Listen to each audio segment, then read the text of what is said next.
You stop answering your old phone. You stop showing up in the photos. Somewhere near Caesarea, behind a gate with no sign, your name turns into a file number and your life turns into practice. They don't want heroes. They want silence that holds. This is your life, level by level, inside Mossad Special Ops. Level 1, the Midrasha candidate. You're being built into a weapon you're not allowed to name. The building smells like instant coffee and disinfectant. Fluorescent lights. Window shades half drawn. You spend mornings on language drills until your throat hurts. Afternoons building a legend so detailed you can answer, "Where did you go to high school?" without blinking. You walk surveillance detection routes in Caesarea like streets that never get named out loud. 3 right turns. A sudden stop at a kiosk. A reflected glance in a storefront. You learn what a meeting trap feels like before you can define it. You tell yourself it's just training. You tell yourself it's about protecting people you'll never meet. You tell yourself the loss of your real life is temporary. The burden is precision without applause.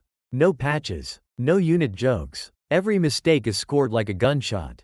An instructor flips through your cover story and asks casual questions: fast mother's maiden name, first apartment rent, the bus line you took to work, and you either live or you don't. You graduate without a ceremony, because this place doesn't produce soldiers, it produces believable strangers. Level 2, the katsa, field case officer. Your handshake recruits the danger you can't carry yourself. Hotel lobbies become your office. Not the rooms, the lobbies. You sit where the security cameras can't frame your face cleanly, nursing a coffee you don't drink. You rotate cafes like socks. You learn the rhythm of a city's counterintelligence the way other people learn subway maps. Your cover is diplomatic paperwork or something thinner, something that can't call an embassy for help. You carry 2 wallets. You keep a second watch set to Tel Aviv time. You write notes on matchbooks, then burn them in a sink. You tell yourself the asset came to you. You tell yourself money is cleaner than ideology. You tell yourself you can always walk away. The power is recruitment, a quiet conversation, a carefully timed compliment, a promise of a visa, cash in an envelope, a school placement for a child's small, concrete hooks. The cost is that everyone lies in both directions. The asset tests you with half-truths. You test back with questions that sound like concern. You don't carry the danger, you schedule it, and then pretend the calendar isn't loaded. Level 3, Caesarea operator, covert action support. You're not the trigger yet, but you build the moment it's pulled. Now the work smells like car upholstery and photocopied maps. You sit over street grids with a ruler, marking sight lines and timing traffic lights. A safe apartment is inspected for peeling paint, neighbor habits, and how sound carries through the plumbing. You book rental cars under names that feel like borrowed codes. You walk routes in Athens, Paris, Rome, counting steps between corners, noting where a tail can hide, where a camera can catch a face. Rehearsal timelines read like theater: 9:12 visual contact, 9:18 switch vehicle, 9:25 door opens. You tell yourself you're just support. You tell yourself logistics aren't violence. You tell yourself details are neutral. The burden is deniability built from objects. A key cut in the right neighborhood. A phone number that never touches your real life.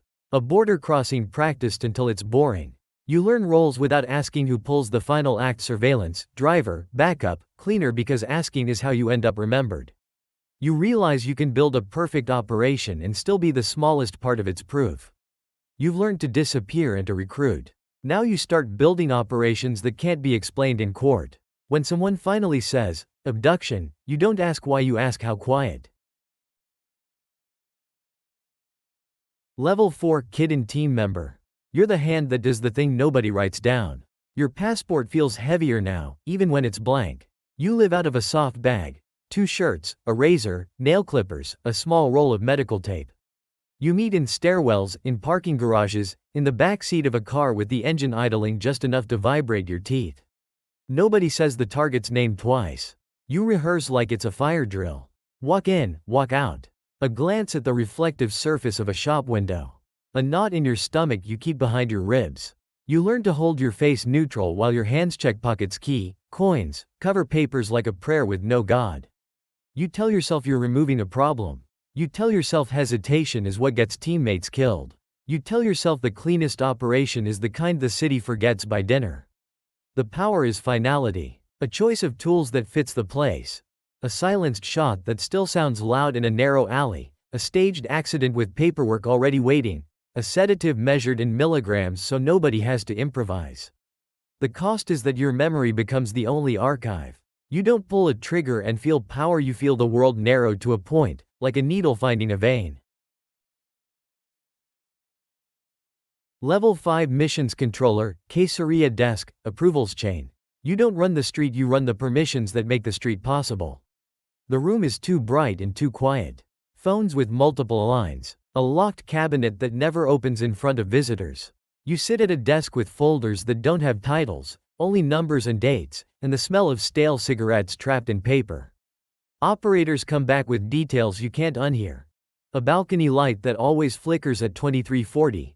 A doorman who takes bribes in drachmas. A local police frequency that goes dead for exactly 8 seconds every hour. You keep a calendar that isn't a calendar, travel windows, cover renewals, dead drop checks, airline seating charts. You tell yourself paperwork is control. You tell yourself approval means responsibility, not blame. You tell yourself distance keeps you clean. The burden is deciding what gets to exist. You weigh risk like an accountant.